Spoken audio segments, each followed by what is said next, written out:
Oh, guys, video games are in some deep doo-doo right now, some deep trouble. And no, I'm not talking about every video game. Of course, Elden Ring is one of the good apples in the slew of just terribly produced games that we've gotten in the past 5, 6, 7 years. Elden Ring has a ton of content, has a multiplayer component, no microtransactions, and just a great overall story.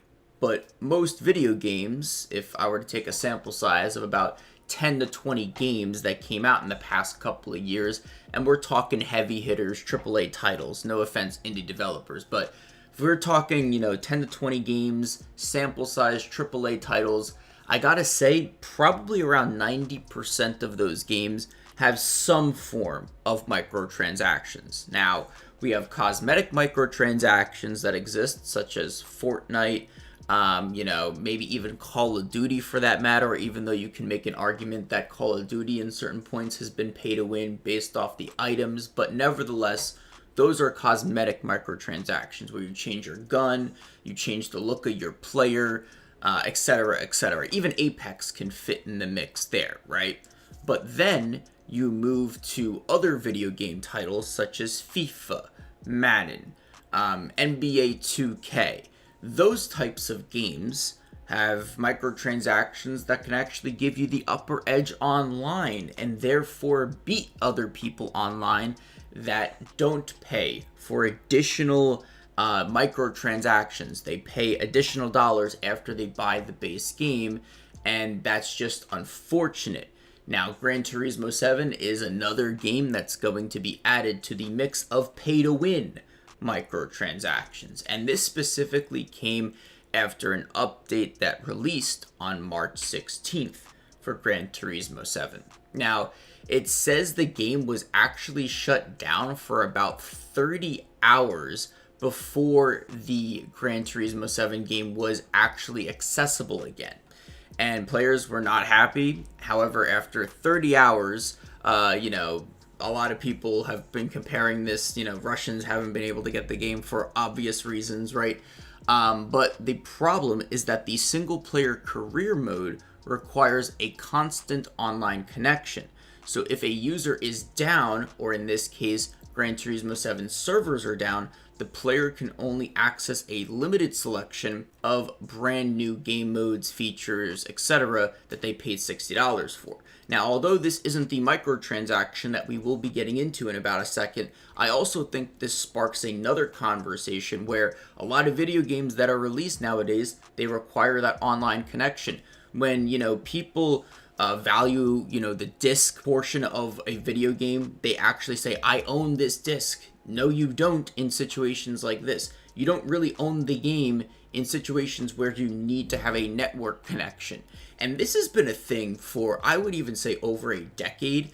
Some games, especially MMORPGs, like you need an internet connection to play those types of games. I remember this really old game when I was a kid called Star Wars Galaxies, and I needed an internet connection to play that game.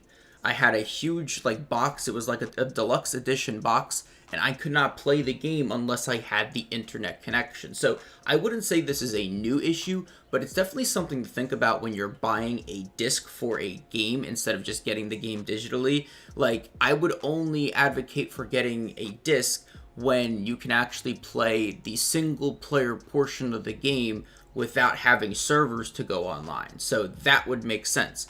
But for any game like Gran Turismo 7 where you need to have the servers online, you should just get the game digitally because you don't really own the game that much if the servers are down, right? So, after all that's being said, the game was live for about, after about 30 hours, they said.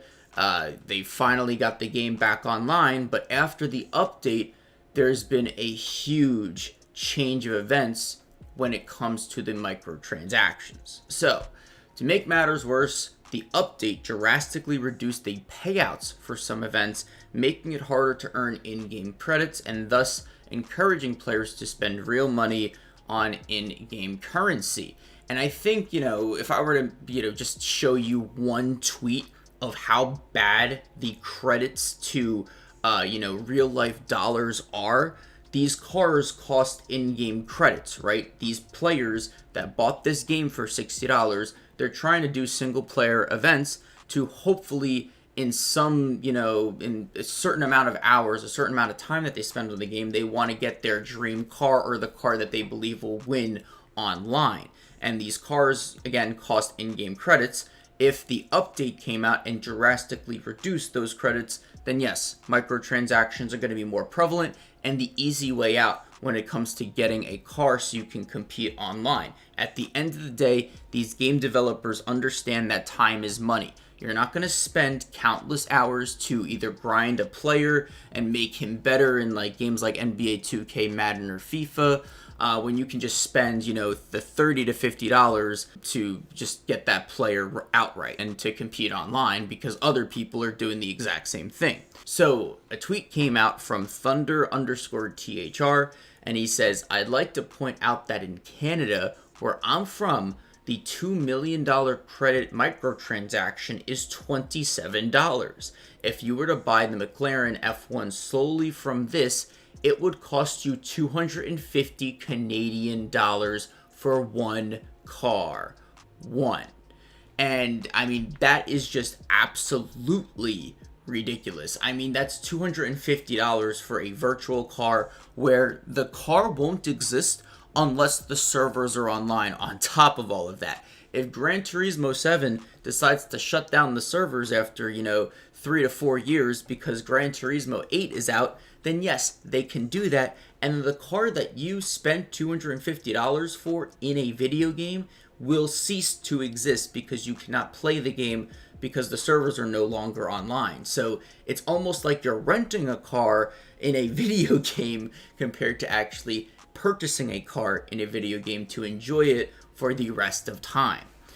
They also call out that the Gran Turismo 7 payouts have been reduced to the effect that the best money-making method earns about $900K an hour, and the McLaren F1 appears in Legend dealership for $18.5 million, meaning that it would cost you about 20 hours of grinding to obtain this car.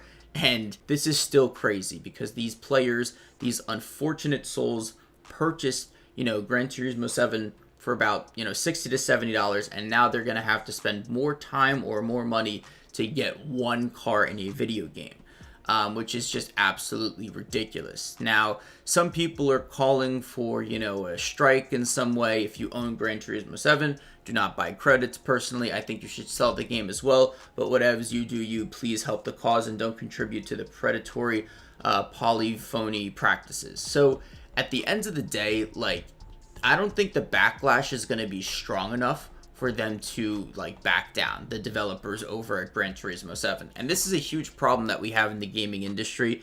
And I don't think it's personally going to change unless we support games on, like I've said a million times, like Elden Ring. And I've been advocating for that game for probably around a week and a half, 2 weeks at this point. It's just one of those types of games where you can actually grind a player in a pretty short amount of time. You can respec, which basically means you're able to change the stats of the player mid-game if you don't like the way you created your character.